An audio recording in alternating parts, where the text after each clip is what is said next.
100 million years from now, a drilling platform stands over an empty continent. No cities, no monuments, no satellites orbiting overhead. The oceans have shifted. The continents have drifted. The skyline of our civilization is gone without a trace.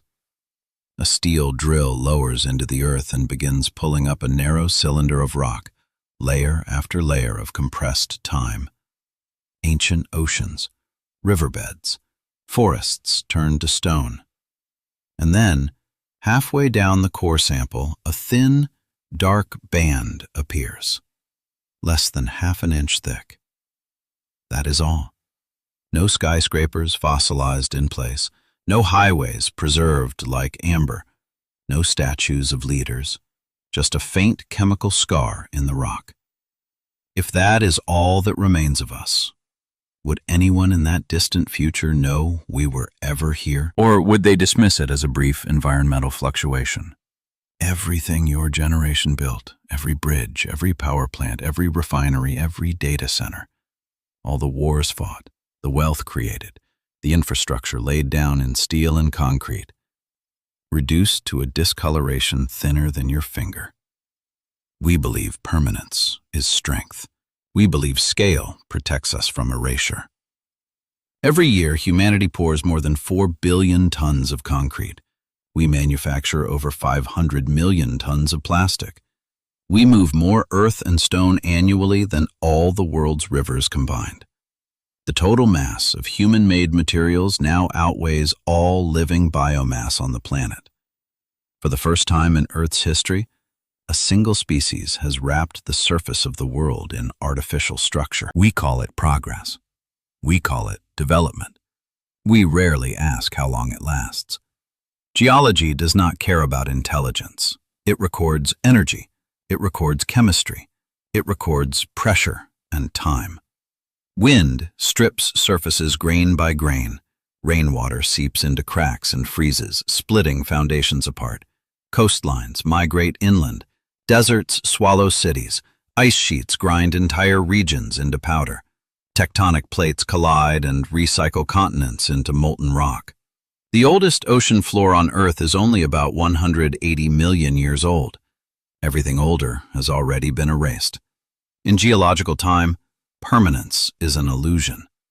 50,000 years is a flicker. 100,000 years is a thin seam in sediment. 1 million years is a narrow stripe in stone. So here's the question that refuses to leave.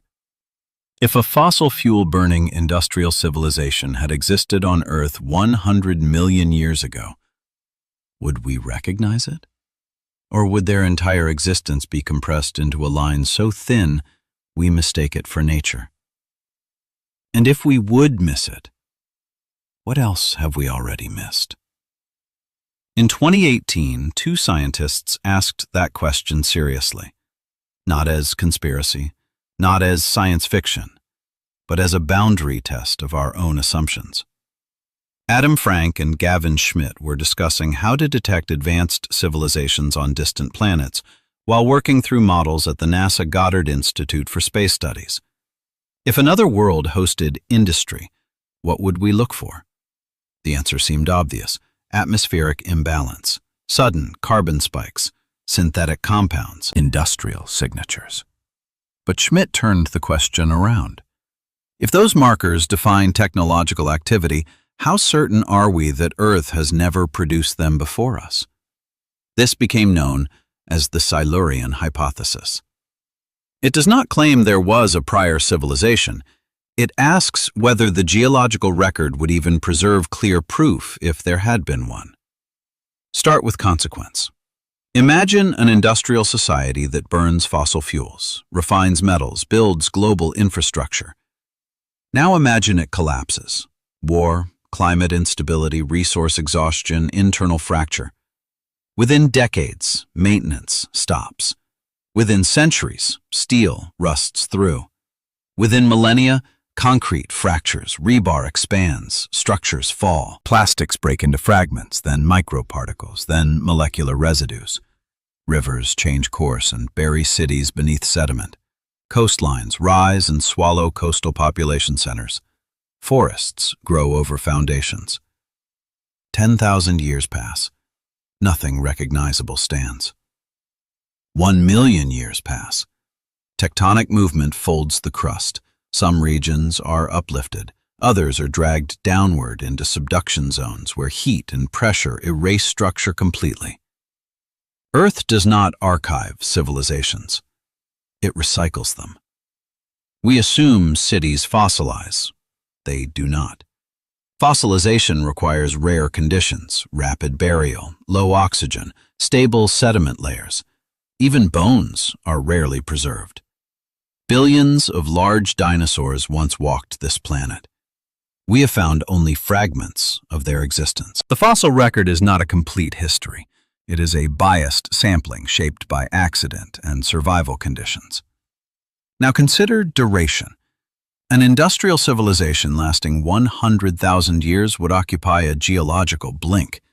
If most of its population lived along coasts, as ours does, sea level changes alone could remove much of its surface evidence. In deep time, absence is normal, preservation is rare. So what would remain? Not skyscrapers, not highways, not machines. The most durable trace might be chemical, a spike in carbon isotopes, a layer enriched in rare synthetic compounds, a sudden extinction pulse linked to rapid warming, a thin, dark line. And if that is true, then the most important question is no longer whether such a civilization existed. The real question is this: are we certain that every dark line in Earth's past has already been explained? Or are we looking at evidence and calling it natural because we never imagined another possibility? If another industrial civilization once stood on this planet, it would not have left behind pyramids. It would have left behind imbalance. Civilizations are not defined by their monuments. They are defined by their energy use. The moment a society begins extracting stored carbon from the Earth and releasing it rapidly into the atmosphere, the planet responds. Temperature shifts. Oceans absorb heat. Chemistry changes. Ecosystems destabilize. These are not political statements. They are thermodynamics. The industrial age is not unique because of skyscrapers. It is unique because of acceleration. For hundreds of thousands of years, atmospheric carbon levels fluctuated slowly, following natural cycles. Then, in what amounts to a geological instant, concentrations spiked. In sediment layers, this appears not as architecture but as chemistry. Carbon isotopes shift. Oxygen ratios move. Microfossil populations change abruptly. A warming event leaves fingerprints far more durable than steel. If a pre-human civilization burned fossil fuels millions of years ago, their cities would be gone. But their atmospheric disturbance might not be. Here is where the story deepens. Roughly 56 million years ago, during a period known as the Paleocene-Eocene thermal maximum, global temperatures rose dramatically in a short span of geological time. Oceans warmed. Deep-sea organisms experienced massive disruption. Carbon levels surged. The event left behind a distinct isotopic signature in sedimentary rock around the world. It was rapid. It was global. And for decades, scientists have debated what triggered it. Massive volcanic activity is one candidate. Methane release from ocean sediments is another. Both are plausible. Both are supported by evidence. But the speed of the carbon injection remains startling. In geological terms, it was abrupt. Not instant, but sudden enough to leave a sharp boundary in the record. The question is not whether that event was caused by industry. There is no evidence that it was. The question is more subtle. If it had been, would we know the difference? When geologists examine ancient warming events, they measure rates of change. They analyze carbon isotope excursions, how quickly lighter carbon isotopes increase relative to heavier ones. They look at extinction patterns and ocean acidification. What they do not find are factories or machines. Those would never survive tens of millions of years. Instead, they find energy release written in chemistry. And chemistry can be ambiguous. A volcanic province releasing carbon over tens of thousands of years might produce a similar isotopic signature to a civilization burning fossil fuels over a few centuries, if viewed from deep time. The finer details blur as sediment compresses and mixes. Time smooths sharp edges. This is where the hypothesis becomes uncomfortable. If an industrial society existed briefly, say 100,000 years, and then collapsed, its direct artifacts would almost certainly vanish. Its indirect impact, however, might look like a natural carbon pulse. We assume natural processes are the default explanation because, as far as we know, only one technological species has ever existed here.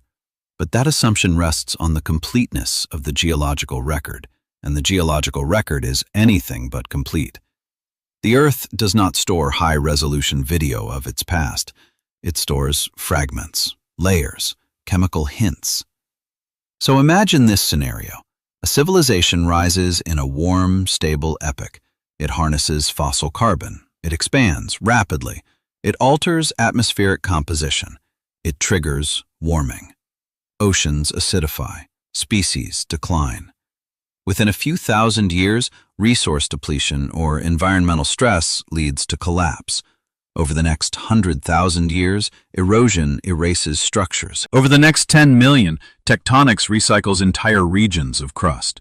What remains is a carbon spike and a brief extinction pulse. From our perspective, studying rock tens of millions of years later, that might look indistinguishable from a volcanic episode. This does not prove anything. It does not suggest hidden ruins beneath our feet. It does something more unsettling. It exposes a limitation in detection. It reminds us that geology records outcomes, not intentions. And that returns us to the core question, still unresolved. If evidence of industry can resemble evidence of nature after enough time has passed, how confident can we be that we would recognize a prior civilization at all? Because if the only permanent legacy of technology is a chemical scar, then deep time may already contain more stories than we realize. What if the past has already shown us the signature, and we simply labeled it volcanic? If chemistry is the first place we would look, then the next logical question is this. Are there markers that nature simply cannot replicate? Something so artificial, so structurally improbable that it would survive deep time as undeniable proof of technology? At first glance, the answer seems obvious. Plastics, synthetic polymers, radioactive isotopes from nuclear reactions, complex alloys refined beyond what random geology produces. These feel permanent. They feel like signatures that would echo forever. But permanence, once again, is deceptive. Take plastic. We produce hundreds of millions of tons each year. It feels indestructible. It chokes oceans, fills landfills, drifts in microscopic fragments through air and water. Yet plastic exposed to sunlight becomes brittle. Ultraviolet radiation breaks its chemical bonds. Mechanical stress shreds it into smaller pieces. Microplastics degrade further.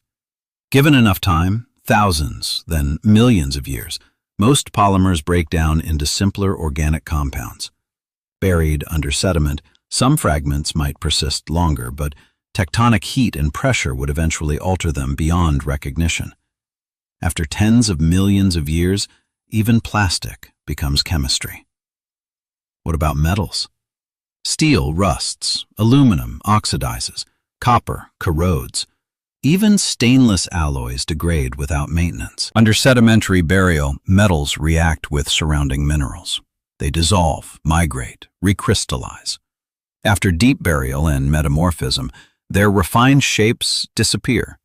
The raw elements remain, but shaped structure, the evidence of engineering, does not.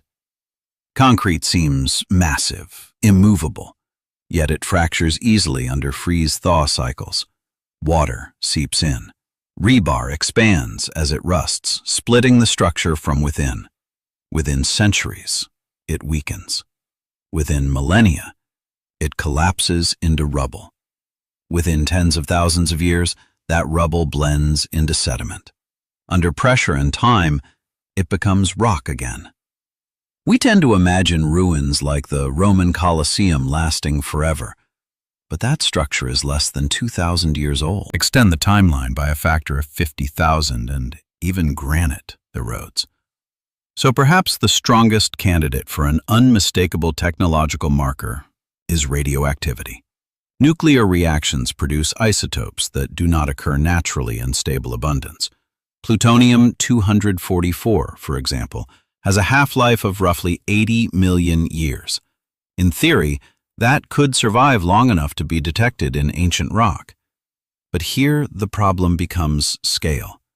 A civilization might produce radioactive materials, but unless it does so on an enormous global scale, dilution becomes inevitable.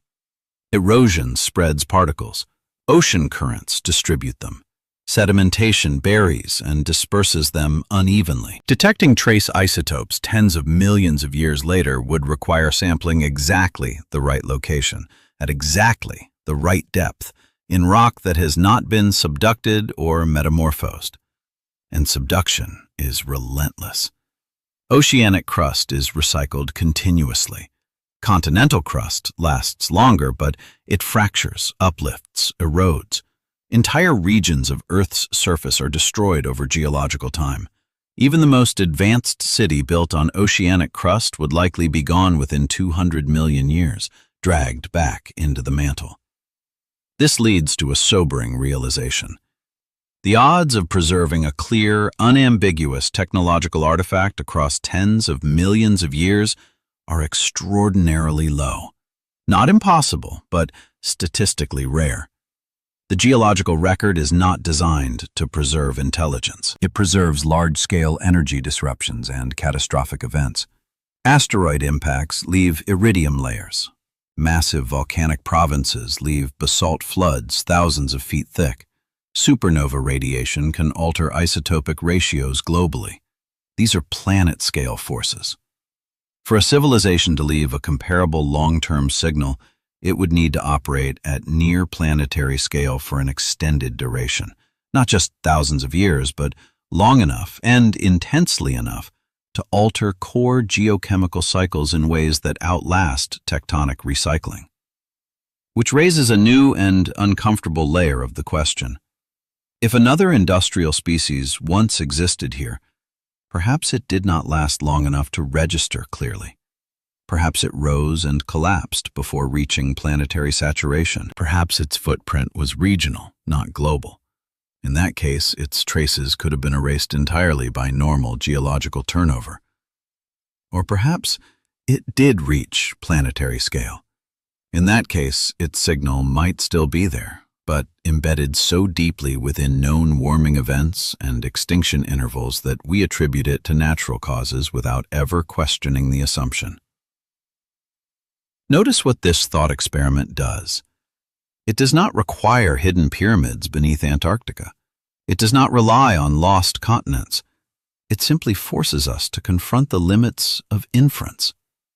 We interpret the past through surviving fragments, but survival is selective. If the geological record filters out most evidence of technology, then the real question is not, where are the ruins?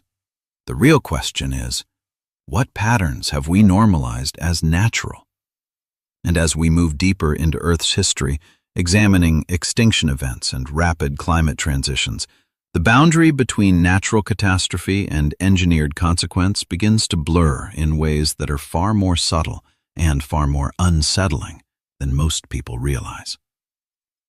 The core question remains unanswered. If a civilization existed before us, would we see it? Or are we staring at its aftermath without knowing it? If we want to understand whether a prior industrial civilization could hide in Earth's past, we have to stop thinking like archaeologists and start thinking like systems engineers. Civilizations are systems. They extract energy. They convert it into structure. They expand complexity. And complexity is fragile. Every advanced society depends on layered infrastructure. Energy grids, transport networks, supply chains, communication systems, agriculture scaled beyond local survival. The more efficient the system becomes, the more tightly coupled its components are. Efficiency reduces redundancy. Redundancy is expensive. But redundancy is what keeps systems alive under stress. This is not speculation. It is history. The larger and more interconnected a civilization becomes, the more vulnerable it is to cascading failure. When energy supply falters, transport slows. When transport slows, food distribution destabilizes. When food destabilizes, political tension rises. When political tension rises, maintenance declines. Infrastructure without maintenance does not pause. It degrades. Now extend that logic into deep time. Imagine an industrial civilization millions of years ago. It reaches global scale. It extracts fossil carbon. It builds complex infrastructure. It depends on stable climate, predictable agriculture, secure trade routes. Then something shifts. Perhaps climate change triggered by its own emissions. Perhaps ocean circulation patterns alter. Perhaps drought intensifies across key agricultural zones. The system tightens under stress. At first, the changes are manageable. A few percentage points of crop failure, slightly higher sea levels, more frequent storms. Insurance rates climb. Coastal infrastructure requires reinforcement. Energy demand rises as temperatures fluctuate. The system compensates. But compensation requires energy, and energy extraction itself accelerates atmospheric imbalance. Feedback loops emerge. The key word is feedback. Complex societies do not collapse because of one event. They collapse because stress exceeds adaptive capacity. Feedback loops amplify strain faster than institutions can respond. In geological records, collapse does not appear as political revolution. It appears as environmental signal. A drop in certain microfossils, a shift in sediment composition, a spike in erosion from abandoned agricultural land, increased charcoal deposits from uncontrolled fires, subtle, indirect indicators. If a prior civilization destabilized its climate, even unintentionally, the resulting warming event might look indistinguishable from a natural carbon pulse. The extinction patterns would not say industry, they would say rapid environmental shift. Here is where survival framing matters. Engineering is not about building. It is about managing consequences. When energy throughput increases beyond ecological buffering capacity, consequences accumulate. Oceans absorb heat until they cannot. Ice sheets melt until albedo shifts. Forests burn until carbon sinks weaken. Once thresholds are crossed, reversal becomes difficult. Not impossible, but difficult within the timescale of political systems. For a civilization living through it, collapse would feel immediate and chaotic. For geology, it would register as a boundary layer, a thin band. From space, a technological planet radiates energy. Night lights, atmospheric anomalies, heat signatures. But after collapse, those signals fade quickly. Within centuries, vegetation reclaims abandoned cities. Within millennia, soil covers foundations. Within tens of thousands of years, only subtle topographical anomalies remain. Within millions, even those are gone. If this process happened before, if a species once rose, industrialized, destabilized its environment, and collapsed, the Earth would not remember their names. It would remember the imbalance. Civilizations leave behind consequences, not monuments. And that forces us to confront a deeper layer of the hypothesis. The real question is not whether intelligence existed before. The real question is whether complex systems inevitably push themselves toward instability once they reach planetary scale. If so, then the absence of obvious ruins may not be evidence that no one came before us. It may be evidence that collapse, given enough time, erases almost everything. The core question tightens. Are we the first technological species on Earth, or simply the most recent system to approach the same threshold? To understand how little survives, we need to confront extinction, not as spectacle, but as data. Earth has experienced 5 major mass extinctions. Each one reshaped life on a planetary scale. The end Ordovician, the late Devonian, the end Permian, the end Triassic, the end Cretaceous. Entire ecosystems vanished. Dominant species disappeared. Food webs collapsed and reorganized. In textbooks, these events are often linked to clear triggers: asteroid impacts, massive volcanic eruptions, runaway greenhouse conditions. But what extinction layers actually show is disruption, a sharp reduction in biodiversity, a shift in species dominance, chemical anomalies in sediment, increased erosion, ocean acidification markers. These signals do not carry labels explaining intent. They show outcome. Take the end Permian extinction roughly 252 million years ago, the most severe in Earth's history. Up to 90% of marine species disappeared.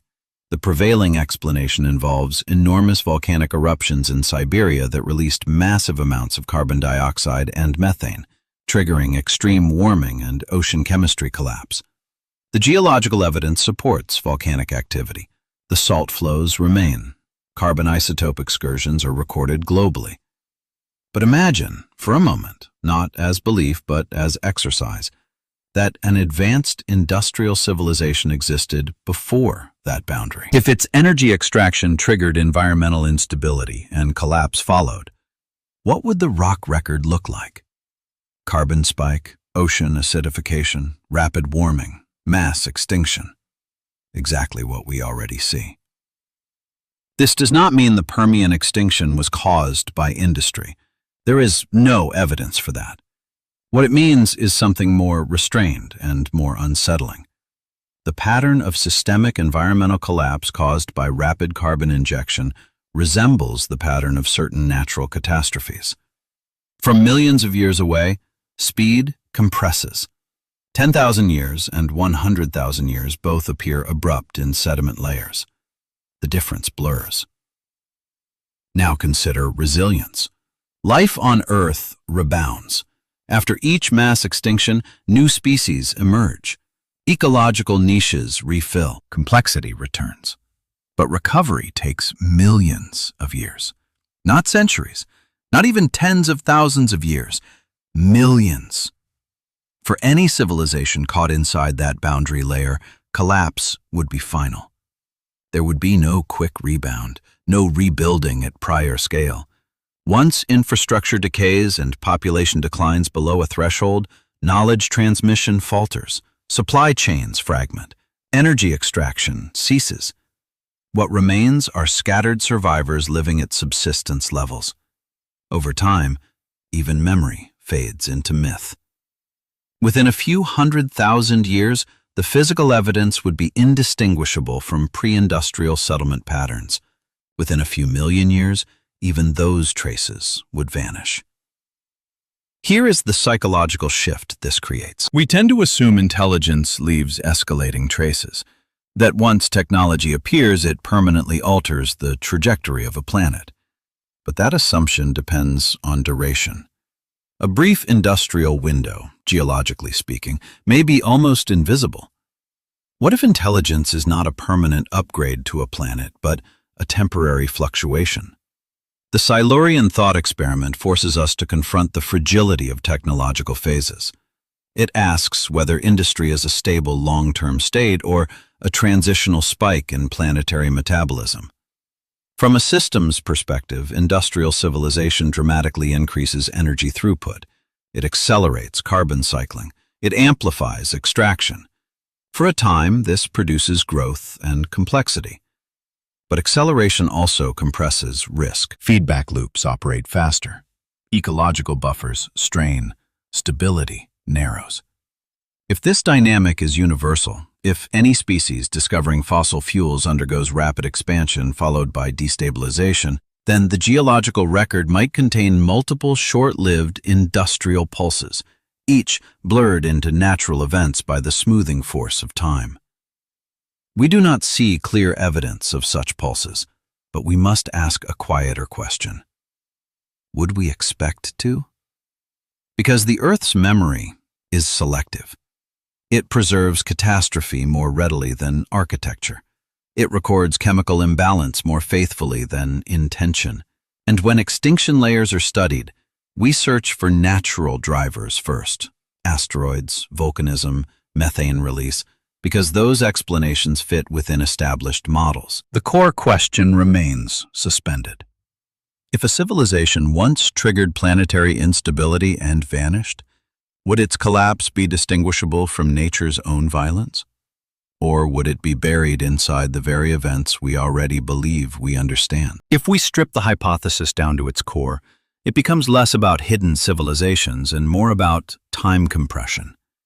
Geological time does not function the way human intuition does. We think in decades, at most in lifetimes. 100 years feels long, 1,000 years feels ancient. But geology measures in millions. And when millions of years pass, sharp edges blur. Imagine taking the entire history of modern industrial society, from the first coal-fired engines to global aviation, nuclear reactors, and digital networks, and compressing it into a line 1 inch long. Now stretch that inch across a football field. That is roughly how it appears in deep time. Our entire industrial phase becomes a razor-thin stripe. From that perspective, the question changes. It is no longer, where are the ruins? It becomes, how much resolution do sediment layers really preserve? Sediment accumulates slowly, millimeters per year in many environments. Storms disturb it. Organisms burrow through it. Chemical diffusion blurs boundaries. Over thousands of years, once distinct signals smear. Over millions, they blend into background variation. This is called stratigraphic resolution, and it is limited. If a carbon spike occurs over 2 centuries, and sediment at a particular location accumulates at 1 millimeter per year, then that spike is recorded across perhaps a few centimeters of rock. Later, compression squeezes it thinner. Subsequent geological processes distort it further. The difference between a 2-century event and a 2,000-year event may be nearly impossible to distinguish at that scale. Now consider tectonics. Oceanic crust, where much sediment accumulates, is continuously recycled. Subduction zones drag vast sections of seafloor into the mantle, where heat and pressure erase structure.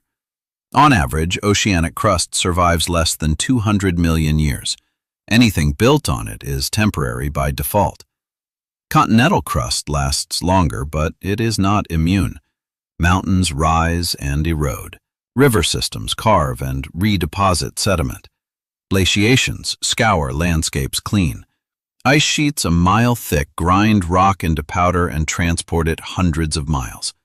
When glaciers retreat, they leave behind chaotic deposits that bury what came before. If an industrial civilization once existed during a time of continental configuration different from today, its core population centers might now lie beneath ocean basins that have already been subducted.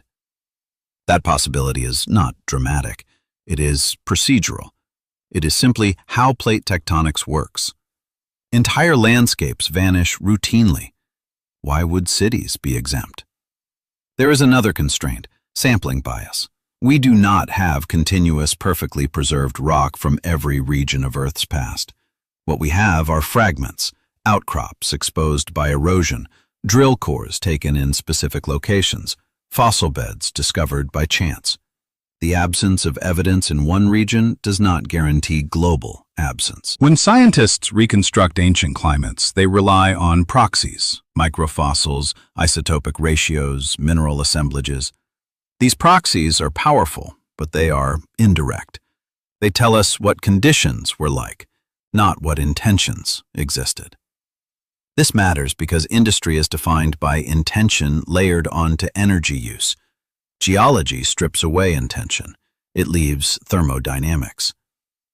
So if a prior civilization altered its climate, destabilized ecosystems, and collapsed, the rock would record the destabilization, not the cause.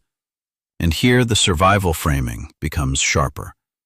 Complex systems often fail faster than they form. Collapse can be rapid compared to buildup. A civilization might take tens of thousands of years to reach technological peak, but only a few thousand to unravel. In deep time, both phases compress into near simultaneity. To future geologists studying our epoch millions of years from now, the rise and fall of industrial humanity might look like a brief anomaly sandwiched between relatively stable intervals. A thin, dark line. The core question tightens again. If our own industrial phase will likely be reduced to chemistry and compressed sediment, why are we so certain no similar phase came before?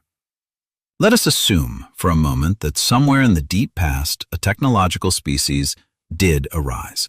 Not necessarily humanoid, not necessarily familiar, simply a species that learned to extract concentrated energy and scale it globally. The question then becomes brutally practical.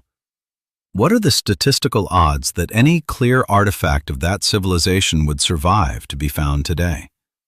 Preservation in geology is not normal. It is exceptional. For an object to survive millions of years, it must be buried rapidly, shielded from oxygen, protected from erosion, insulated from tectonic recycling, and remain in crust that avoids subduction. That combination of conditions is rare even for bones and shells. For manufactured structures, it is even rarer. Consider the environments where preservation is most likely. Deep ocean sediments, anoxic basins, tar pits, volcanic ash layers. These are accidental archives. They do not capture cities evenly. They capture fragments. A shell here, a leaf impression there, a footprint preserved by chance. Now imagine a city. Steel frameworks, electrical wiring, fiber optic cables, asphalt roads, glass towers. All exposed to weather, all dependent on maintenance. Once abandoned, corrosion accelerates. Storms strip roofs, plants invade cracks, tree roots split foundations, freeze-thaw cycles shatter concrete. Within centuries, structural integrity fails. Within a few thousand years, recognizable geometry disappears. The only way a portion of that city survives intact is if it is buried quickly, perhaps by a landslide, volcanic ash, or rapid sedimentation. But even then, burial does not guarantee eternity. Over millions of years, sediment turns to rock. Rock fractures under stress. Heat alters composition. Pressure deforms structure. Chemical reactions continue. The Earth is not a museum. It is a furnace with memory loss. There is also the scale problem. Industrial civilizations tend to cluster along coastlines. Access to water supports trade, transportation, and agriculture. But coastlines are among the least stable environments over geological time. Sea levels rise and fall by hundreds of feet across glacial cycles. Continental shelves flood and drain. Coastal cities are repeatedly submerged and exposed. Submerged areas accumulate sediment, but they are also often part of oceanic crust destined for recycling. If a prior civilization flourished primarily along coasts during a different continental configuration, much of its infrastructure could now lie beneath ocean basins long destroyed. Even inland regions are not secure. Rivers migrate laterally across floodplains, erasing earlier deposits. Deserts expand and contract. Wind reshapes dunes continuously. Mountain building events uplift rock only to have erosion wear it down again. What about mining scars? Open pits? Massive excavation sites? These might seem durable, but erosion fills pits with sediment. Over millions of years, they become indistinguishable from natural depressions. Geological processes smooth irregularities relentlessly. And then there is metamorphism. When sedimentary rock is buried deeply, heat and pressure transform it. Original structures distort. Minerals recrystallize. Any embedded artifact would be stretched, crushed, or chemically altered beyond recognition. From this perspective, the preservation of a clear, engineered structure across tens of millions of years is not impossible, but it is profoundly unlikely. This is why paleontology is built on fragments. A single tooth can represent an entire species. A partial skeleton can define an era. Now imagine the odds of discovering a fossilized circuit board in such a record. The silence of obvious artifacts may not be definitive proof that no prior civilization existed. It may simply reflect the brutal efficiency of geological recycling. But here the tension sharpens. If preservation is so unlikely, then what would it take for a civilization to leave an unmistakable mark?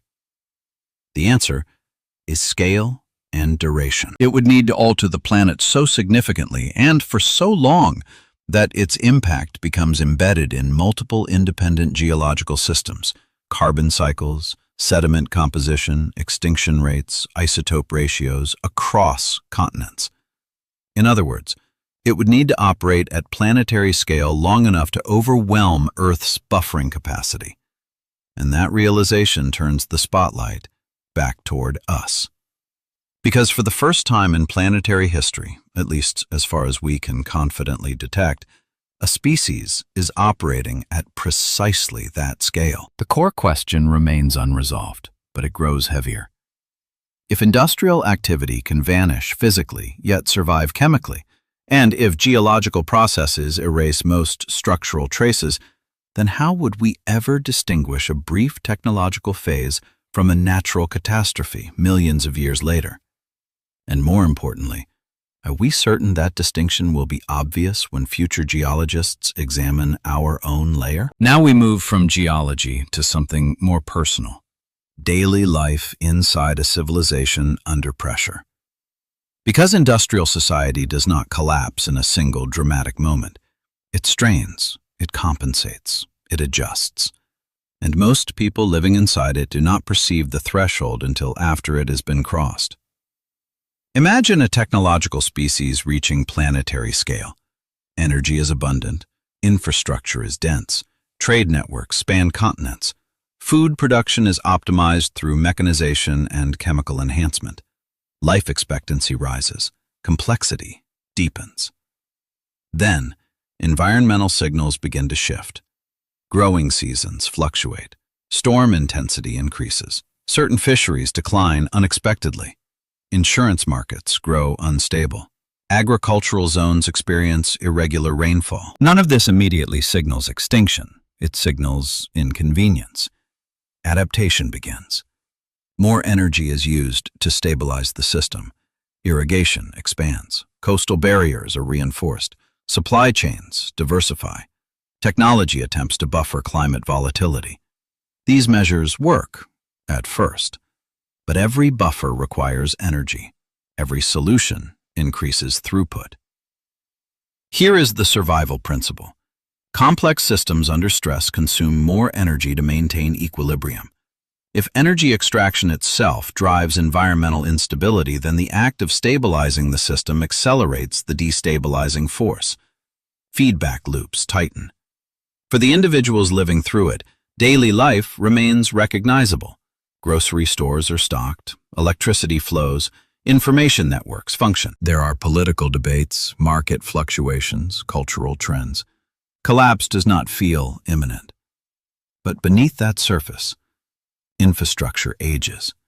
Maintenance backlogs grow. Margins narrow.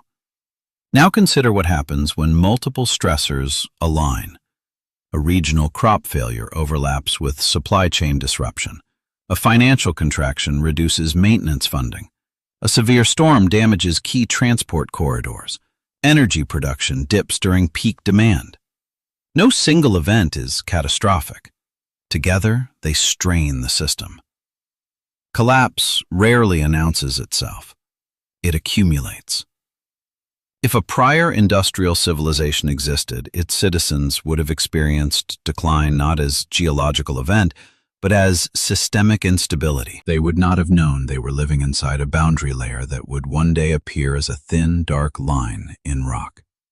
From the outside, from millions of years later, we might see only the environmental aftermath. From the inside, they would have seen political arguments, economic uncertainty, rising costs, infrastructure stress. This matters because it reframes the hypothesis.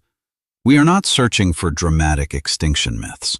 We are asking whether complex technological systems have natural lifespans when constrained by planetary limits.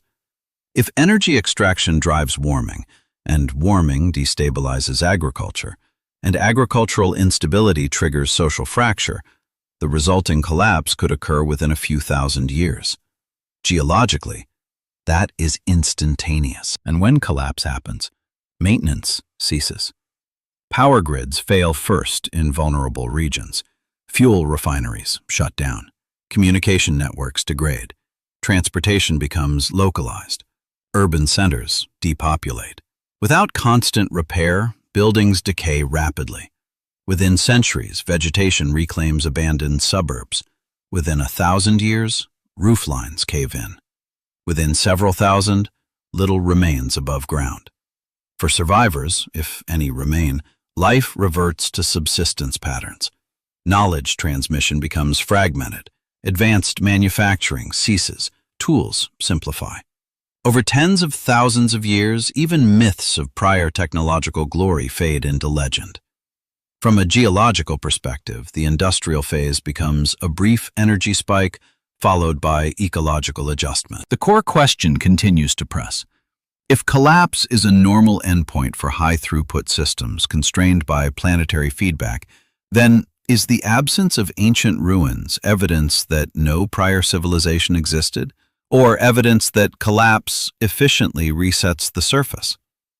When a complex civilization begins to contract, the first visible change is not silence. It is thinning. Fewer ships move across trade routes. Fewer trains run on schedule. Infrastructure projects are delayed, then postponed indefinitely. Maintenance becomes reactive instead of preventive. Systems designed for abundance are forced to operate under constraint. For the average citizen, life still feels structured. There are routines, institutions function, news cycles continue. But beneath that surface, redundancy disappears. Redundancy is what protects a system from shock. Extra capacity, backup supply lines, stored reserves. When redundancy shrinks, efficiency rises temporarily, but resilience falls. This is the paradox of advanced systems. They optimize for growth, not contraction.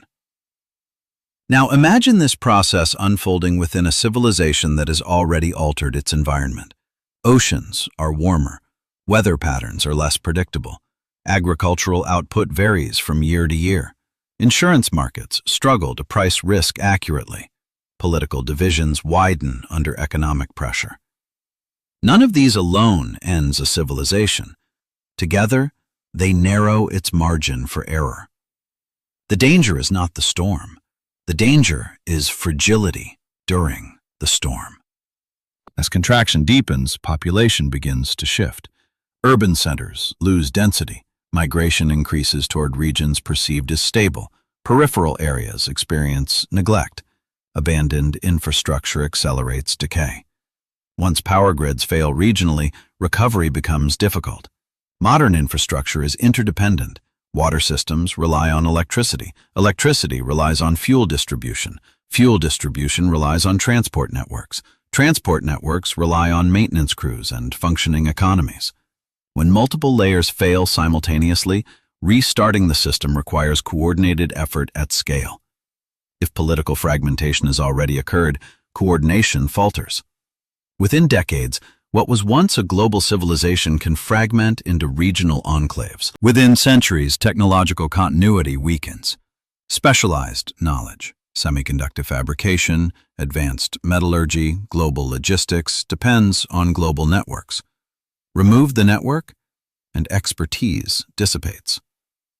From the outside, millions of years later, the collapse appears simple. A carbon spike, an extinction pulse, a shift in sediment patterns. From the inside, it was generational. Parents noticed decline. Children adapted to reduced expectations. Grandchildren inherited a simplified world. And then, memory fades.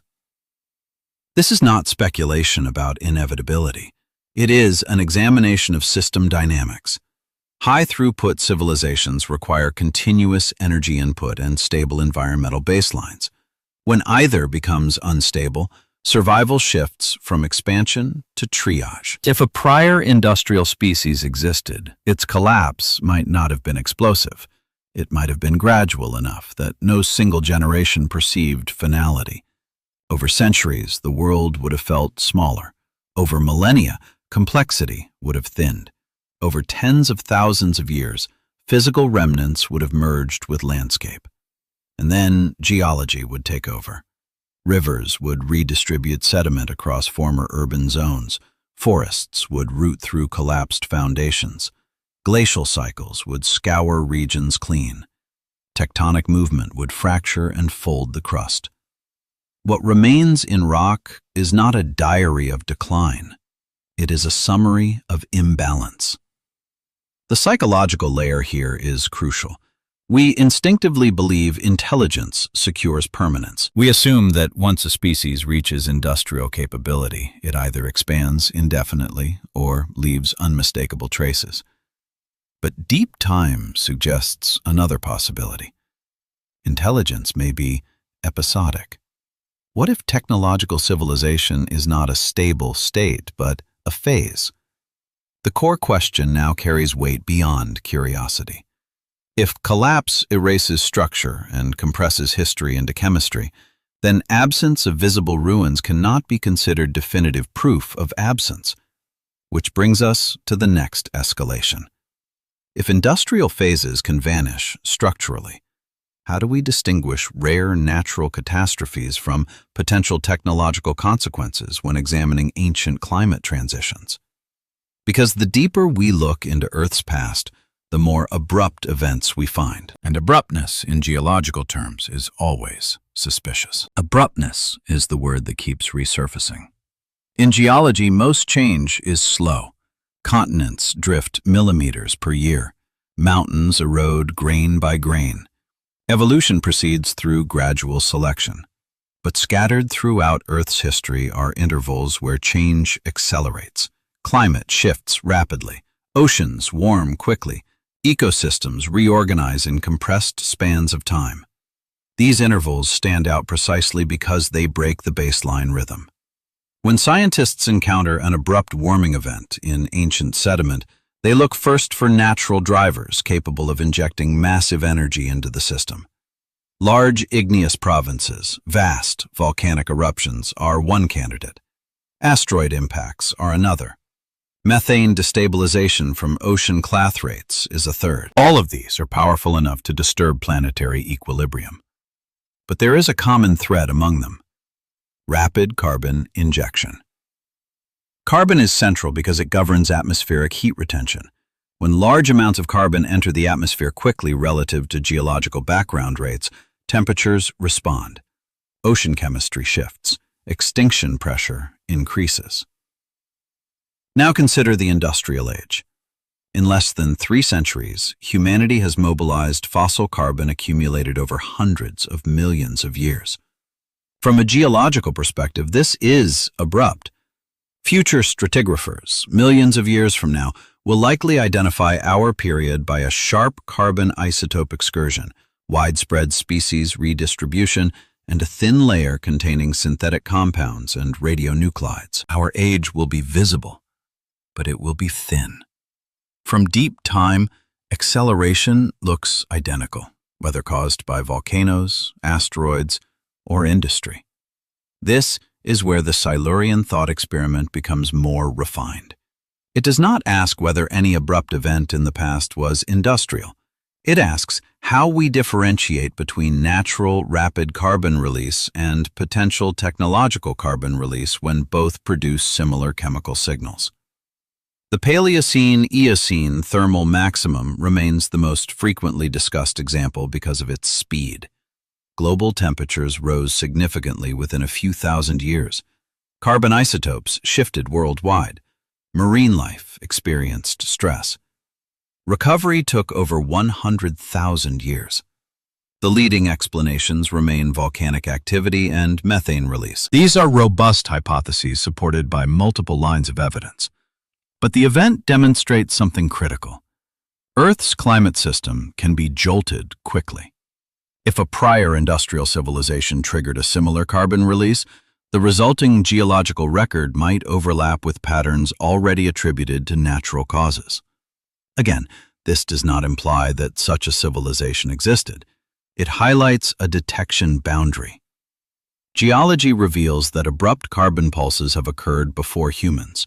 What it cannot easily reveal is intent. Intent is erased. Outcome remains. For a prior civilization to leave unmistakable evidence, it would need to produce something beyond carbon, something structurally unique, chemically improbable, and globally distributed. Which brings us to synthetic materials and nuclear markers again, but this time from a planetary perspective. If a species industrializes deeply enough, it may enter a nuclear phase. Fission reactors, weapons testing, waste storage.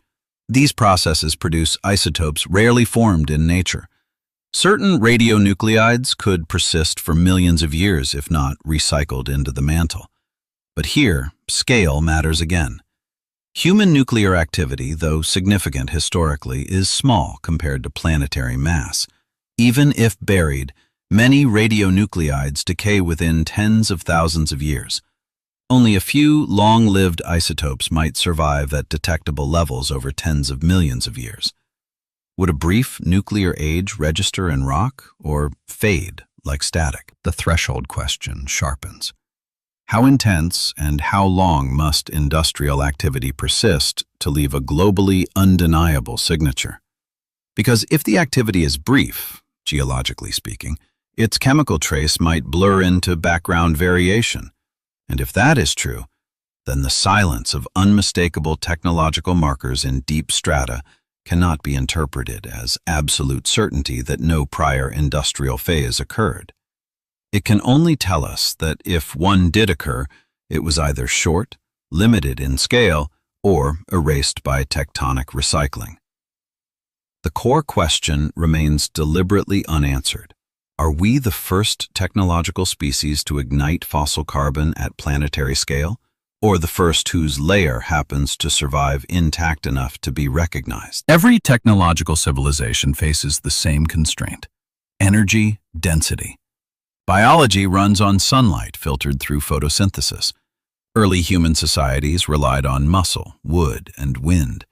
Industrial civilization began when we unlocked fossil carbon, compressed sunlight from ancient forests and plankton, stored over hundreds of millions of years.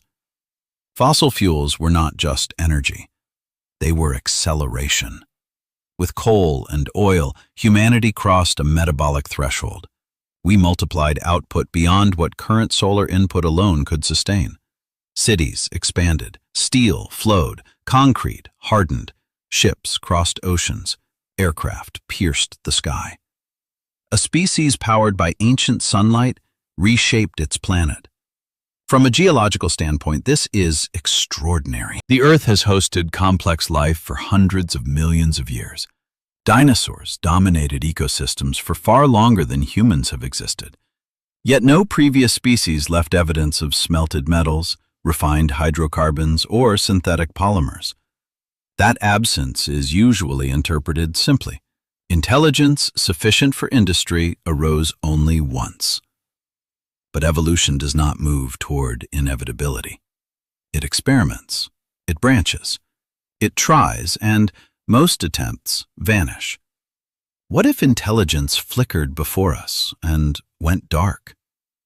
Consider the concept of energy ceilings. Any civilization seeking growth eventually confronts limits: fuel depletion, climate feedback, ecological collapse, resource exhaustion. If expansion overshoots planetary stability, decline follows. This is not speculative philosophy, it is ecological law. On geological timescales, collapse can be nearly invisible. If an industrial phase lasted only 10,000 years, a blink in deep time, its material footprint might be scattered thinly across sedimentary basins. Tectonic subduction could recycle much of it. Erosion could pulverize its structures.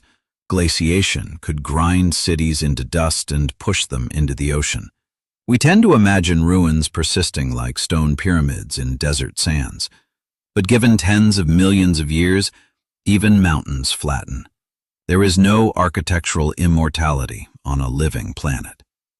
The Silurian hypothesis reframes permanence itself. It reminds us that survival in the fossil record requires both production and luck.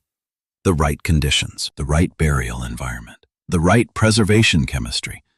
We exist in a fortunate geological window. Much of our civilization is coastal. If sea levels rise significantly, many of our densest urban centers will submerge.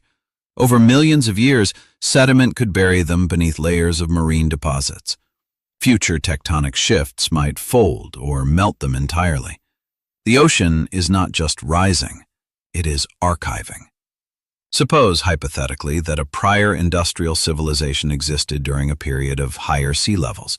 Suppose its urban centers were largely coastal, as ours are. Suppose its industrial phase was short relative to geological cycles. Its material remnants could be trapped beneath marine sediments now deeply buried or subducted. Would we ever know? We drill in limited places. We sample selectively.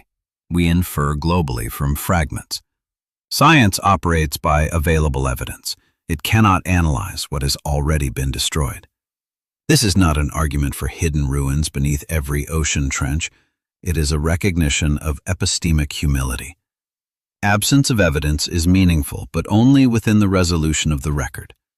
The deeper philosophical implication is unsettling. If technological civilization is not unique, but cyclical, emerging, peaking, collapsing, and erasing itself, then our current age is not an unprecedented miracle. It is one phase in a repeating planetary experiment. And if that is true, then the most important question shifts from were there others to how long do industrial phases typically last? Because longevity determines detectability. Human civilization has industrialized for roughly 2 centuries. That is 1/10,000th of a typical geological epoch. If collapse occurred tomorrow and tectonic recycling proceeded for 50 million years, what fraction of our present world would remain distinguishable? Very little. Deep time is not impressed by skyscrapers. This realization does not validate the existence of prior civilizations. It sharpens the stakes of the thought experiment. The geological record is not a perfect archive. It is a dynamic, destructive filter. The Silurian hypothesis ultimately forces us to confront a sobering symmetry. If we disappeared and Earth continued, future scientists, if they evolved, might debate us the same way we debate hypothetical predecessors. They might detect a carbon spike, a plastic horizon, a faint isotopic anomaly. And they might ask, was this natural? Or was it someone like us? If we strip away the dramatic framing, what remains is a technical question. What would constitute undeniable proof of a prior industrial civilization? Not suggestive anomalies, not unusual extinctions, not abrupt climate events. Those all occur naturally. The standard of proof must be far higher. To demonstrate prior industry, we would need one of 3 things. A synthetic material embedded deep in ancient strata that could not form through natural chemistry. A concentration of refined metals inconsistent with geological processes. Or a nuclear signature with isotopic ratios impossible to generate without controlled fission. Each of these has been considered. Synthetic polymers are promising candidates in the short term. Plastics are chemically distinct, highly durable, and widely distributed across our planet. They are being buried in sediments, transported into deep ocean trenches, frozen into polar ice. Some fraction of them may survive long enough to fossilize into altered hydrocarbon residues. But polymers degrade. Heat, pressure, and microbial action transform them. Over millions of years, plastic does not remain a shopping bag. It becomes an altered organic film, chemically closer to petroleum derivatives. Its structure breaks down. Distinguishing that altered residue from natural hydrocarbon deposits millions of years later would be extremely difficult. Metals present another possibility. We mine concentrated ores, refine them, and distribute the pure metal globally. Aluminum in its native metallic form is rare in nature. Stainless steel does not occur without intervention. Copper wiring, alloyed with precise ratios, is not a natural product. Yet metals corrode. Steel oxidizes. Aluminum forms stable oxides. Given enough time, refined metals revert chemically toward the state in which they were originally mined. The industrial signature dissolves back into geochemical background. Even skyscrapers, bridges, and satellites, if left untouched for tens of millions of years, would not remain intact structures. They would collapse, fragment, oxidize, and eventually blend into sedimentary layers. Architecture is temporary. Chemistry is patient. Nuclear isotopes appear more durable as evidence. Some radionuclides produced in reactors have half-lives measured in millions of years. If a civilization operated nuclear facilities extensively, perhaps their waste repositories could leave anomalous isotopic signatures detectable in deep time. However, there is an important complication. Nature itself produces nuclear reactions. In Gabon, West Africa, a natural nuclear fission reactor operated nearly 2 billion years ago. Known as the Oklo phenomenon, it occurred when uranium concentrations and groundwater conditions aligned perfectly. Sustained nuclear reactions happened without any technology involved. This discovery reminds us that even fission is not exclusively artificial. Therefore, if we were to discover an anomalous uranium isotope ratio in ancient rock, distinguishing between natural concentration and technological origin would require extraordinary contextual evidence. The bar remains high, which leads to a sobering conclusion. The geological record is optimized to preserve biological evolution, not technological artifacts. Bones fossilize, shells mineralize, microbial mats leave stromatolites. But cities, power grids, data centers? These are not designed for sedimentary immortality. Our own digital civilization is particularly fragile. The vast majority of human knowledge now resides in magnetic storage, silicon chips, and server farms. Without constant energy and maintenance, these degrade rapidly. Within decades, most digital archives become unreadable.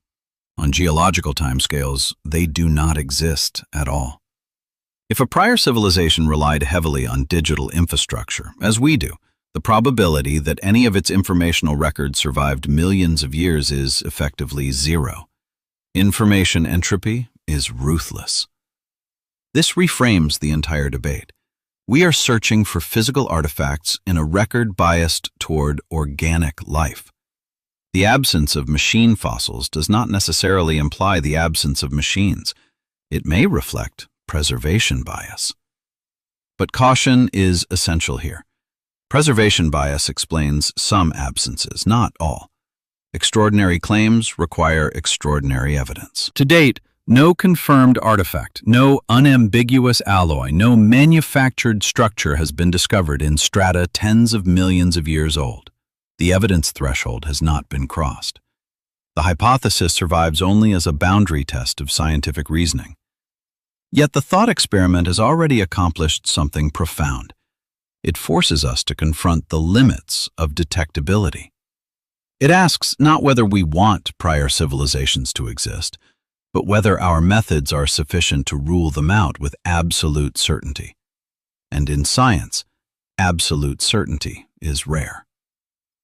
If the geological record is ambiguous, then the next line of inquiry shifts from rocks to biology. How rare is technological intelligence? For most of Earth's history, life existed without nervous systems. For billions of years, single-celled organisms dominated the planet. multicellular life emerged relatively late. Complex body plans appeared during the Cambrian explosion. Vertebrates evolved. Mammals diversified. Primates branched. And eventually, one lineage developed symbolic language, cumulative culture, and advanced tool-making.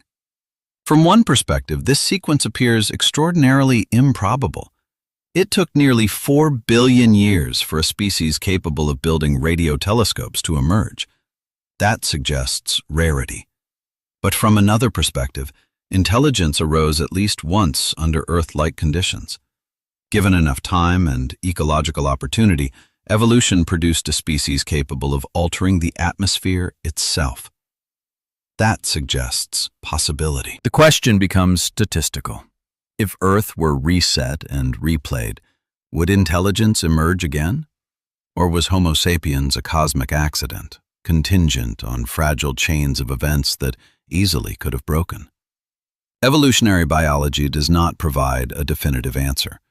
Convergent evolution shows that certain solutions arise repeatedly. Eyes evolved independently multiple times. Wings appeared in insects, birds, and bats. Echolocation evolved in whales and bats separately. When environmental pressures align, similar innovations emerge. But technological civilization requires more than a useful trait. It demands a rare combination: dexterous limbs, large brain capacity, long juvenile learning periods, complex social cooperation, symbolic communication, cumulative culture, and ecological circumstances that reward tool use. Many species exhibit fragments of this puzzle. Dolphins possess intelligence but lack manipulatory limbs. Crows use tools but lack large-scale social engineering structures. Primates display social complexity, but only one lineage crossed into runaway technological growth. Perhaps intelligence is common, but industry is rare. Or perhaps intelligence is rare, but once achieved, industry is nearly inevitable. If technological capability is an evolutionary attractor, a state that ecosystems occasionally converge toward, then it may not be unique to our epoch. Over hundreds of millions of years, opportunities existed for advanced cognition to evolve multiple times. Yet here, caution returns. Fossil evidence for large-brained, non-human lineages with prolonged cultural evolution is absent. We see no intermediate species trending toward industrial complexity before humans. But again, preservation bias intrudes. Brain tissue does not fossilize well. Cultural behavior leaves faint traces. Stone tools endure. Wooden tools vanish. A species relying on organic materials rather than stone might leave minimal durable evidence. Still, large-scale metallurgy, mining, and energy extraction require physical alteration of landscapes. Even if bones and brains do not fossilize, massive industrial mining would disturb geological formations in detectable ways. We have not found such disturbances in deep time layers. That absence strengthens the mainstream conclusion. Technological civilization likely emerged only once. Yet probability across deep time remains difficult to estimate. Earth has experienced multiple mass extinctions. Entire dominant lineages disappeared. If a prior intelligent species existed before a catastrophic extinction event, its fossil representation could be disproportionately erased. Consider the end Permian extinction, the most severe known. Vast volcanic eruptions, climate shifts, ocean anoxia. Approximately 90% of marine species vanished. Terrestrial ecosystems collapsed. If a hypothetical technological species existed before such a boundary, its physical traces could have been heavily disrupted. This is speculative, but so is any reconstruction of life before complex fossils. The deeper implication is philosophical rather than evidentiary. If intelligence can arise under Earth conditions once, it might arise more than once given enough time. The absence of evidence does not conclusively prove uniqueness. It suggests that if prior intelligence existed, it either did not industrialize at planetary scale, did not persist long, or was erased by geological processes. Which leaves us at an unsettling threshold. We cannot confirm prior industrial civilizations. We cannot entirely rule them out with absolute certainty, but the probability appears low. And yet even a low probability across 500 million years accumulates conceptual weight. Because the Silurian hypothesis is less about rewriting history and more about reframing fragility. If technological phases are short-lived relative to planetary cycles, then intelligence may not be a permanent upgrade to biospheres. It may be a transient flare, bright, transformative, and brief. A flare that either stabilizes into long-term planetary stewardship or burns itself out, leaving only a faint chemical scar in stone. If technological civilization is a flare, then the next question is whether flares repeat. Planetary history is not smooth. It moves in pulses. Supercontinents assemble and break apart. Ocean currents reorganize. Volcanic provinces erupt. Ice sheets advance and retreat. These cycles reshape ecological opportunity. They reset evolutionary landscapes. Each reset opens niches. After the end Cretaceous extinction, mammals radiated into roles previously dominated by dinosaurs. Within a relatively short geological span, primates evolved, then hominins, then us. Catastrophe cleared ecological space. Evolution filled it. This pattern suggests that complexity can re-emerge after collapse. Now imagine a hypothetical scenario. A technological species evolves during one stable climatic interval. It industrializes. It alters atmospheric chemistry. Ecological strain increases. Whether through self-inflicted collapse or coincident natural catastrophe, its population declines sharply. Industrial activity ceases. What happens next? The planet does not stop. Forests regrow. Oceans re-equilibrate. Carbon cycles rebalance over tens of thousands of years. Erosion softens the edges of abandoned structures. Within a few million years, sediment buries what remains. Over tens of millions, tectonics distorts and recycles crust. Given enough time, the biosphere re-diversifies. New lineages rise.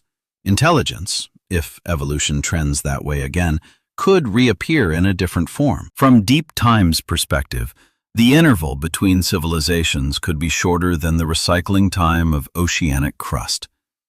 This is where the hypothesis becomes truly unsettling, because it suggests that even if industrial civilization arose before, its physical record could be thinner than the gap separating tectonic plates.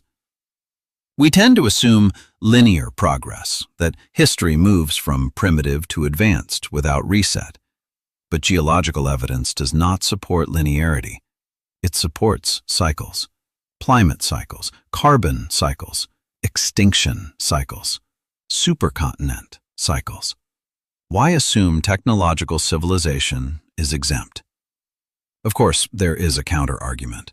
Intelligence capable of industry may also be capable of long-term planning. If a civilization reaches a technological threshold, perhaps it stabilizes. Perhaps it transitions to sustainable energy, reduces ecological pressure, and persists for millions of years. If that were the case, its geological signature would be far stronger than ours currently is. Long-duration industry would leave thicker stratigraphic layers, more widespread anomalies, deeper mining scars. The fact that we do not see such thick industrial horizons in ancient rock suggests that no civilization persisted for millions of years at planetary scale. But that does not rule out shorter-lived ones. The concept of recurrence intersects with another idea: planetary carrying capacity for technology. A biosphere can sustain only so much disruption before feedback loops activate. Rising temperatures alter rainfall patterns. Ocean acidification stresses marine life. Biodiversity loss destabilizes ecosystems. At some threshold, complexity collapses. If industrial civilization pushes too far, natural feedback may limit its duration. In that case, technological phases could be inherently self-limiting on geological timescales, not because intelligence is rare, but because sustainability is difficult. This reframes the hypothesis yet again. It stops being a search for lost ruins and becomes a mirror held to our present trajectory. Are we witnessing the early, middle, or late stage of a typical technological cycle? The geological record offers one clue. Abrupt carbon injections are recoverable, but recovery takes far longer than the injection itself. The Paleocene-Eocene thermal maximum recovery spanned over 100,000 years. Human civilization has been industrial for barely 2 centuries. We are at the very beginning of our geological footprint. If collapse were to occur within the next few thousand years, our stratigraphic layer might resemble a sharp, thin anomaly, chemically distinct, biologically disruptive, but temporally brief. From 50 million years in the future, it might look like just another rapid perturbation. Natural or technological? Without preserved artifacts, the distinction could blur. There are 2 possibilities. The first is comforting in its simplicity. We are the first technological civilization this planet has ever produced. Intelligence capable of reshaping atmosphere and lithosphere emerged once, here, now. The silence of deep time is literal. No predecessors, no forgotten epics of steel and circuitry. Just us. If that is true, then this moment is unprecedented. For over 4 billion years, Earth cycled through ice and fire without a species capable of understanding orbital mechanics or sequencing DNA. Now, for the first time, a biosphere contains an organism that can model its own planetary systems. That carries enormous weight. It would mean we are not merely another evolutionary branch, but a discontinuity, an inflection point in planetary history. The first life form able to consciously alter feedback loops rather than simply react to them. The responsibility embedded in that possibility is staggering. Because if we are first, then there is no template, no prior attempt, no evidence of what works long-term. We are conducting the first experiment in sustained planetary-scale intelligence. But the second possibility is darker. What if we are not first? Not in the sense of hidden pyramids buried beneath basalt or ancient satellites orbiting invisibly in decayed trajectories. There is no evidence for that. The darker possibility is subtler. What if technological civilization has emerged before, but each time briefly? What if intelligence repeatedly crosses the threshold into industry, destabilizes its environment, collapses, and is erased by geological processes before it can transition into long-term equilibrium? In that scenario, the geological record would look almost exactly as it does now, a series of abrupt perturbations, extinctions, recoveries.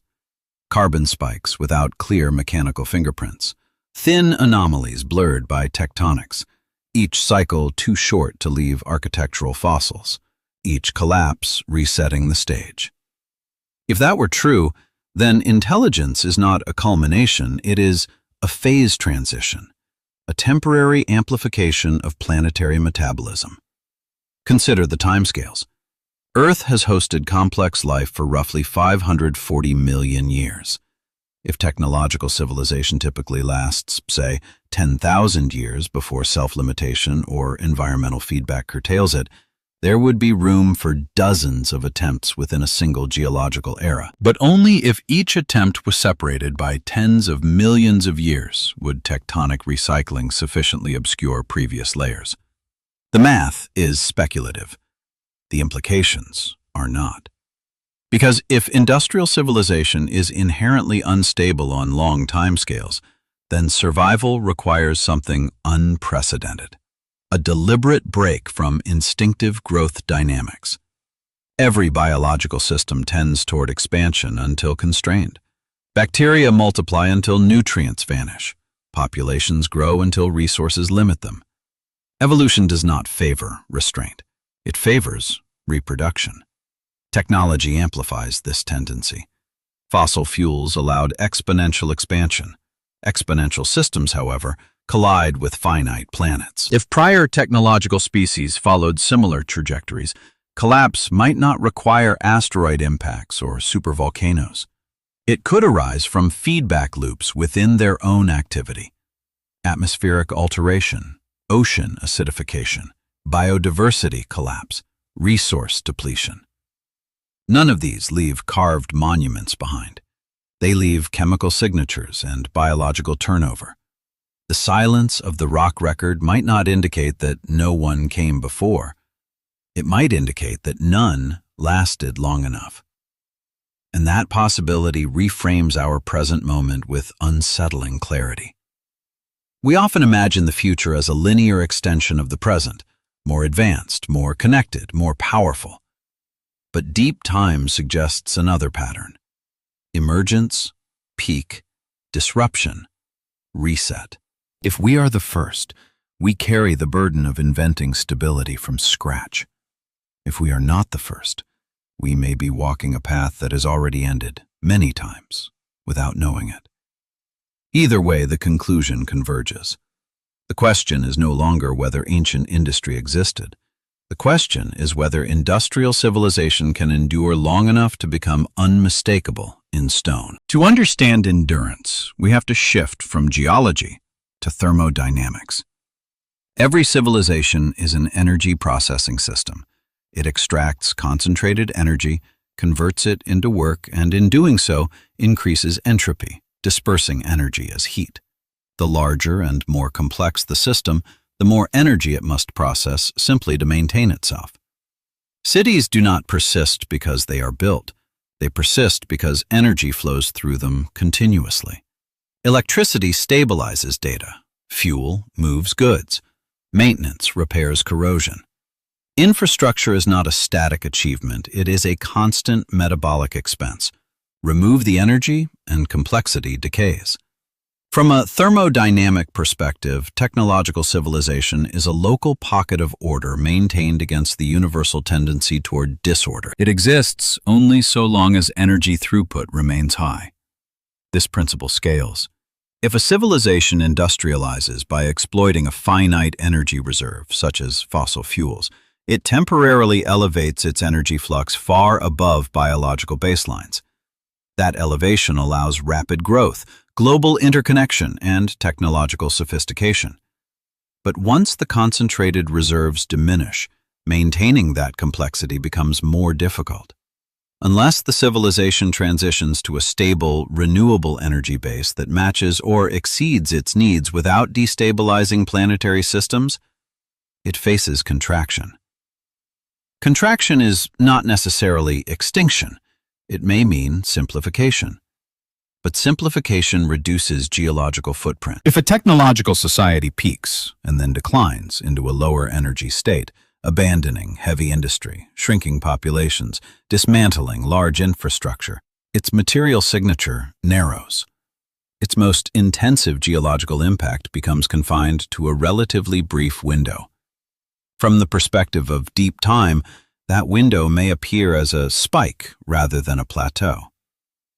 Now imagine this pattern repeating: emergence, expansion, peak throughput, environmental strain, contraction, stabilization at lower complexity, gradual erosion of industrial artifacts. Given millions of years, even that lower complexity phase might leave little physical trace beyond altered soils and redistributed sediments. This is not fantasy. It is consistent with thermodynamic constraints. The real question is whether any civilization can sustain high energy throughput indefinitely without destabilizing its biosphere. Earth is not an infinite energy sink. Its climate is regulated by delicate balances: radiative forcing, ocean circulation, carbon sequestration, albedo feedbacks. Large perturbations echo for millennia. Our current trajectory demonstrates how quickly energy-intensive activity alters atmospheric composition. Carbon dioxide concentrations have risen sharply in mere centuries. Ocean chemistry has shifted measurably. Species distributions are changing. These shifts are not moral judgments. They are physical responses. If previous civilizations existed, they would have encountered similar constraints, though perhaps under different climatic baselines, continental configurations, and biological contexts. What matters is the pattern. Complex systems that overshoot environmental limits often experience nonlinear collapse. Ecologists observe this in predator-prey dynamics. Economists observe it in resource bubbles. Climate scientists model tipping points where gradual forcing leads to sudden change. On geological scales, collapse is not dramatic. It is sediment. If industrial civilization destabilizes itself beyond recovery, the immediate centuries may be chaotic. But tens of thousands of years later, ecosystems reassemble. Forests reclaim abandoned regions. Coral reefs, if conditions permit, rebuild skeleton by skeleton. The rock record smooths the violence into layers, and future observers, if any arise, see only a thin boundary. The thermodynamic framing returns us to humility. Civilization is not a permanent state. It is a dynamic equilibrium maintained through energy flow. If that flow falters or becomes ecologically incompatible, the equilibrium shifts. Deep time does not record intention. It records outcomes. When we widen the lens beyond Earth, the question becomes cosmic. In astronomy and astrobiology, there is a paradox that has unsettled scientists for decades. If the universe is vast, ancient, and filled with billions of potentially habitable planets, where is everyone?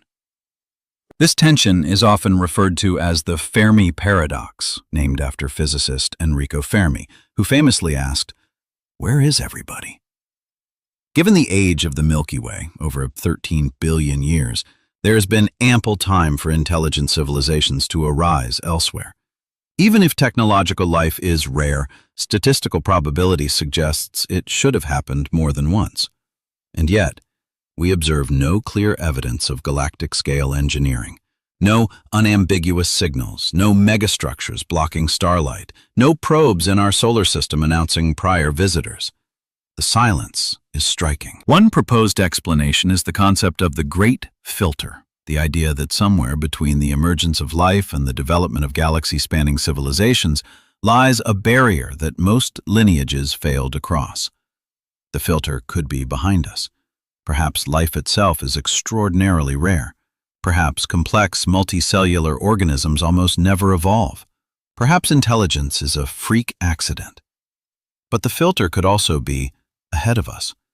Perhaps technological civilizations tend to destabilize themselves before achieving long-term sustainability.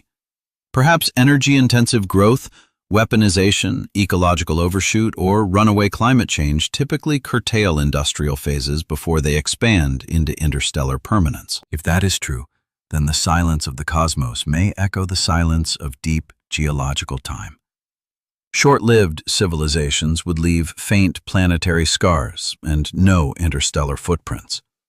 From this perspective, the Silurian hypothesis is not merely about Earth's past. It becomes a microcosm of a universal question. How long do technological species last? If the typical lifespan of industrial civilization is measured in a few thousand years, then even in a galaxy filled with life, the probability of two civilizations overlapping in time may be vanishingly small. Temporal isolation would mimic spatial isolation. Returning to Earth, we see a similar dynamic.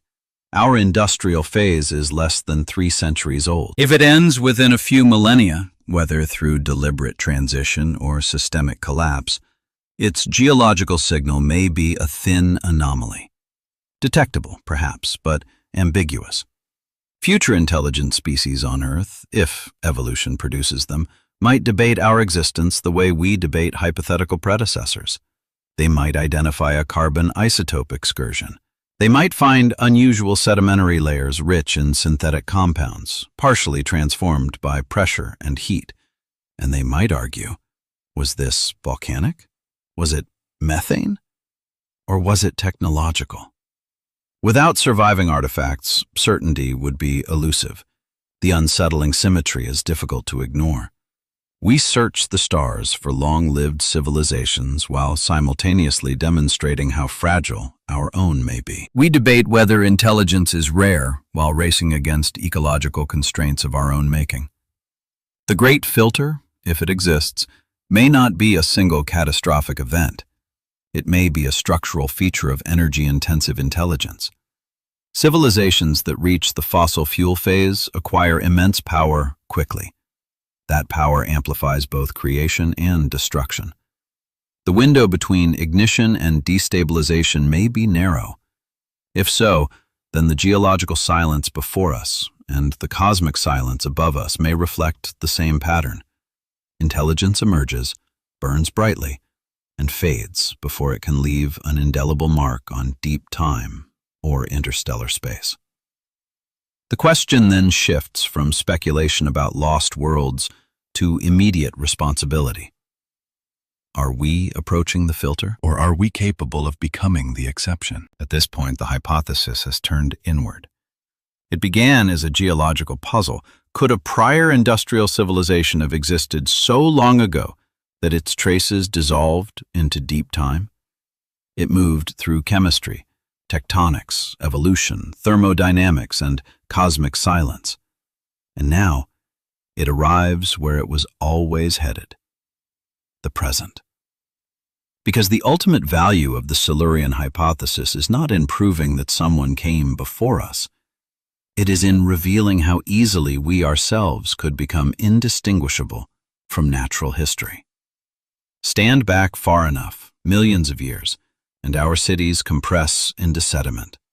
Our highways fragment into mineral streaks. Our satellites burn, fall, oxidize, vanish. Our data evaporates into unreadable entropy. What remains is chemistry. A carbon spike, a biodiversity turnover, a thin, strange horizon in rock. We often speak of legacy in cultural terms, monuments, literature, memory. But geology is indifferent to memory. It preserves structure, not meaning. If our industrial phase is brief relative to tectonic cycles, the geological record of our existence may resemble a punctuation mark rather than a chapter. That realization reframes ambition. What would it take to become unmistakable in deep time? Not taller buildings, not denser cities, not more consumption. Paradoxically, permanence would require duration rather than intensity. A civilization that persists for millions of years, even at moderate energy throughput, would leave thicker stratigraphic layers, more persistent mining signatures, more stable isotope anomalies integrated across sedimentary basins. Longevity, not spectacle, creates geological certainty. Which means the true test of technological intelligence is not whether it can ignite fossil carbon, it is whether it can stabilize after doing so. The fossil fuel phase may be a developmental stage, dangerous, powerful, transformative. But it cannot be the end point if endurance is the goal. If intelligence is to transcend being a transient flare, it must shift from extraction to equilibrium, from exponential growth to dynamic balance, from short-term amplification to long-term integration with planetary cycles. Otherwise, the pattern we observe in abrupt ancient climate events may one day include us as just another entry. There is a quiet irony here. The Silurian hypothesis was named after an ancient geological period, the Silurian, when life thrived in oceans long before forests covered continents. It invokes a world alien to ours. Yet the hypothesis ultimately illuminates something profoundly contemporary. We are conducting the first known experiment in planetary-scale self-awareness. No previous species, as far as we can tell, has modeled atmospheric chemistry in real time while altering it.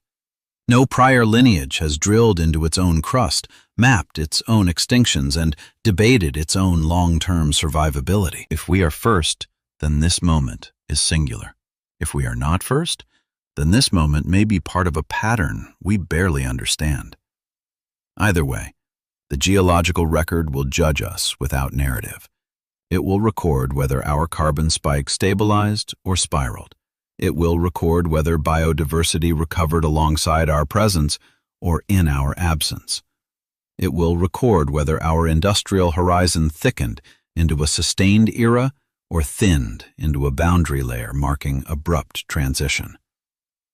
Deep time does not celebrate. It integrates. In the end, the Silurian hypothesis does not claim that ancient smokestacks once pierced prehistoric skies. It does not insist that forgotten engineers mined vanished continents. It does something far more unsettling. It shows how fragile certainty becomes when measured against deep time. For most of human history, we assumed permanence. Empires rose believing their monuments would outlast centuries. Religions promised eternity. Nations carved borders into maps as if they were stone. Yet geology teaches a harsher lesson. Even stone flows, given enough time. Mountains erode, oceans open and close. Entire ocean floors are swallowed back into the mantle. Continents rearrange themselves like drifting rafts. Against that scale, industrial civilization is a flicker. 200 years ago, atmospheric carbon dioxide levels were relatively stable. Today, they are measurably higher. 200 years ago, plastic did not exist.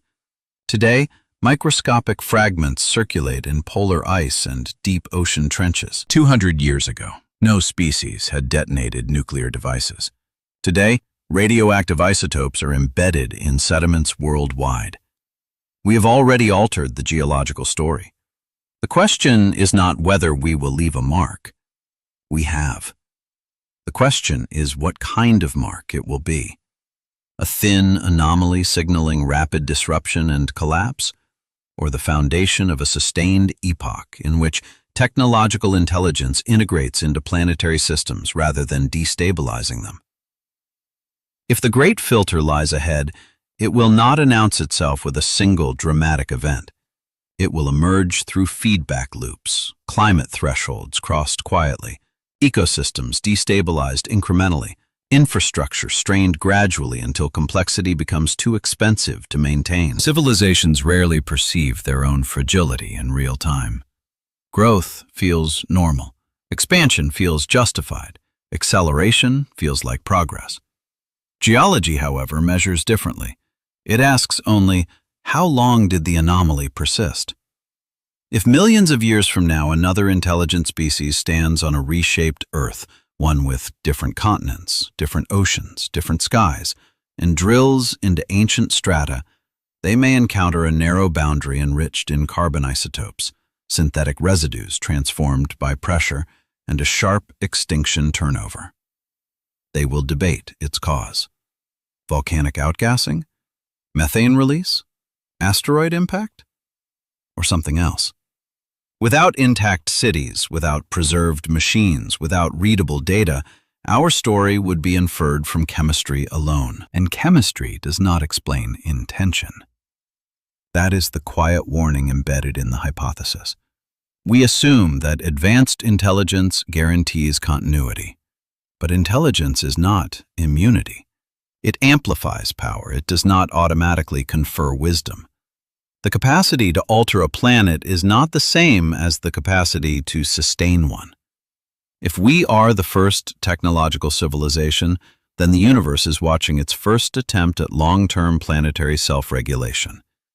If we are not the first, then the silence of the rocks may be telling us something we have not yet learned to hear. Either way, the outcome remains unwritten. The Silurian hypothesis leaves us with no confirmed lost world, no buried megacities, no rewritten textbooks. Instead, it leaves us with a mirror, one that asks a single unavoidable question. Will our civilization become a brief geological curiosity, or the first technological species to endure long enough that its presence is no longer a thin line in stone, but a stable chapter in the history of Earth?